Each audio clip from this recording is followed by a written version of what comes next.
Bueno, alucinante lo que ahora dice Vladimir Putin, asegurando que pudiera venir una crisis financiera global. Y digo, de que puede venir, puede venir. Vamos, en ese sentido, imposible tampoco es. Putin advierte de un aumento de riesgo en una nueva crisis financiera en el mundo. Según dice, la acumulación descontrolada de deuda en los países desarrollados, la estratificación social y la pobreza es uno de los problemas que menciona este presidente.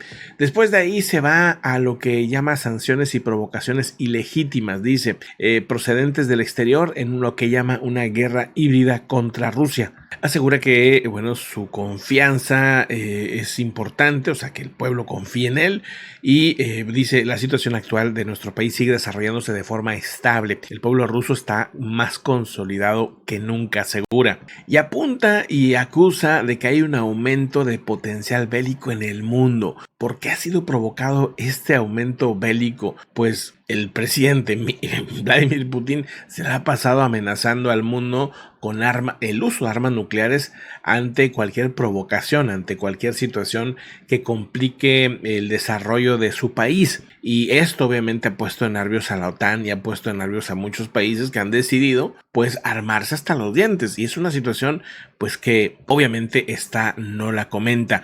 Dice, las contradicciones geopolíticas se están agudizando en todo el mundo y la degradación de los sistemas de seguridad a nivel internacional continúan, habría dicho el mismo Putin. Advierte que los riesgos de que se produzca una nueva crisis económica y financiera a nivel global están aumentando debido a la acumulación descontrolada de deudas en los países desarrollados y la estratificación social y la pobreza. También ha propuesto transformar la estructura regional antiterrorista, la OCS, en un centro universal que responda a todos los aspectos de amenazas en materia de seguridad. Esto también probablemente por este grupo Wagner que llegó casi hasta Moscú de una manera muy rápida.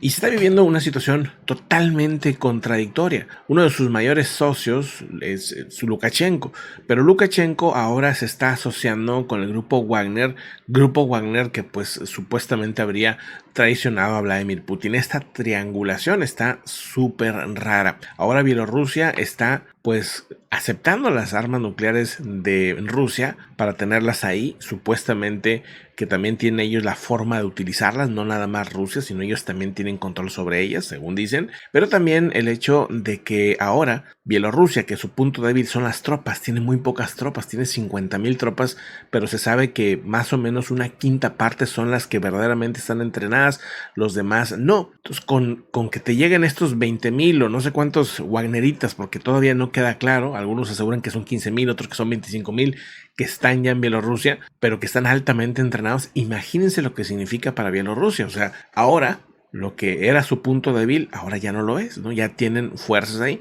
¿Quién va a pagar la comida, los sueldos, etcétera, de todos estos wagneritas? Pues evidentemente lo va a tener que hacer Bielorrusia. Y en ese caso, pues se está asociando con el mayor enemigo actualmente de Vladimir Putin, que es Yevgeny Prigozhin. Y ahora también pues Bielorrusia dice, oye, ya tengo armas nucleares, ya tengo también tropas altamente entrenadas. Vamos, la posición de Bielorrusia ha cambiado drásticamente en apenas 2 meses. Y por esa lógica, pues Lituania y la misma Ucrania han dicho que están reforzando sus fronteras. Igualmente Polonia. Hasta ahorita no ha dicho nada Letonia, pero sí Lituania, sí Polonia y sí Ucrania, que han reforzado posiciones. Ahora, ¿dónde está el grupo Wagner? El grupo Wagner no está en la frontera de ninguno de estos países. El grupo Wagner está en este punto, entre Minsk, a unos 150 kilómetros de Minsk aproximadamente, de la capital de Bielorrusia. Ahí es donde se encuentran.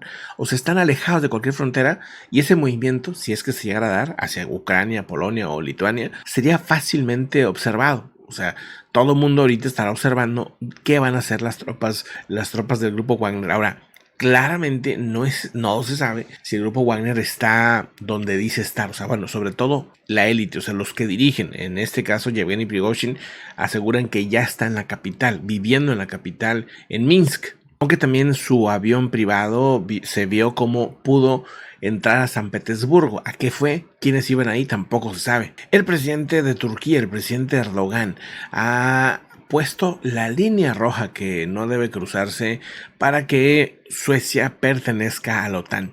Dice, Suecia necesita tomar medidas para combatir la islamofobia si la nación pretende unirse a la OTAN.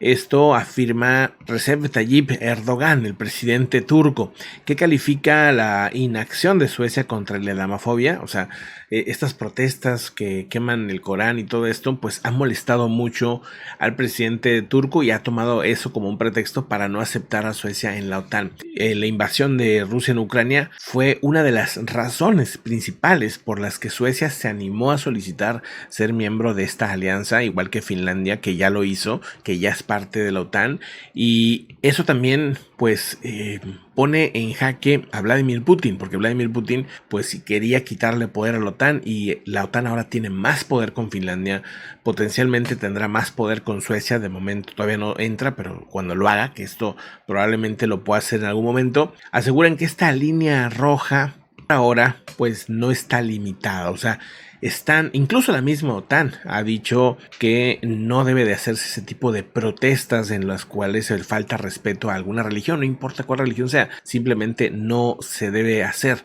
o no se debe permitir, porque el punto aquí o el problema no es el hecho de la protesta, sino que se pide permiso para este tipo de protestas y Suecia, el gobierno de Suecia, les da el permiso de hacer lo que hicieron. Al final esto es una alianza y para que funcione una alianza pues tienen que ceder ciertas cosas. Los países pues al final tienen creencias y culturas muy distintas, pero tienen que ceder ciertos aspectos de su vida interna para poder formar parte de una alianza de este tipo. Esta especie de ultimátum que ha lanzado Turquía a Suecia para poder pertenecer a la OTAN no ha tenido una respuesta clara. Suecia todavía no lanza algún tipo de comunicado en el cual pues pretenda poner alguna nueva ley para prohibir ese tipo de actos, o no, por lo menos hasta ahorita no han reaccionado como Turquía espera. Entonces pues probablemente si Turquía no ve algo claro, va a decir pues entonces no van a pertenecer a la OTAN y se cierra la puerta para Suecia, un tema obviamente que estarán analizando desde aquel país. Uruguay se está quedando sin agua, quedan 10 días para que este país se quede sin agua, al menos lo que reportan es que ya tienen menos de un 2% de disponibilidad, y cuando esto se agote el abastecimiento se deberá hacer de una fuente con mayores niveles de salinidad, lo cual no podría ser bebible, no se podría tomar esa agua. Dice, esta es una advertencia y fue hecha por el ministro del Medio Ambiente de Uruguay, Robert Bouvier. El agua no es potable, es la definición perfecta de la potabilidad, esta agua salina que tendrían que utilizar. Por el momento, el agua que llegaba a Montevideo y sus alrededores se empezaba a sentir salada, producto del aumento de los niveles de cloruro de sodio casi 2 meses después de la situación que habían ya pronosticado. Entre una semana y 10 días se quedarán sin agua bebible, salvo que haya lluvias intensas, lo que no está pronosticado hasta el momento. Montevideo y el área metropolitana tienen dos grandes fuentes de agua potable, el llamado Canelón Grande, que aporta 10 millones de metros cúbicos de agua, pero que quedó seco, y también Paso Severino, que se está quedando sin agua según lo que reporta la presidencia uruguaya. Si no llueve, dice, va a haber un lapso en el que el agua no sea bebible, admite el presidente uruguayo Luis Lacalle Pou la semana pasada en una conferencia de prensa. Dice, el agua no será apta para el consumo humano hasta que no esté pronta una represa provisoria que está construyendo ahora mismo el gobierno. Y bueno, pues en unos momentos más vamos al siguiente reporte. Agradezco si quieres apoyar el canal, pues hay diferentes formas, desde un like, suscribiéndose al canal obviamente si no lo han hecho, y bueno, pues también ahí en la descripción hay varias otras maneras.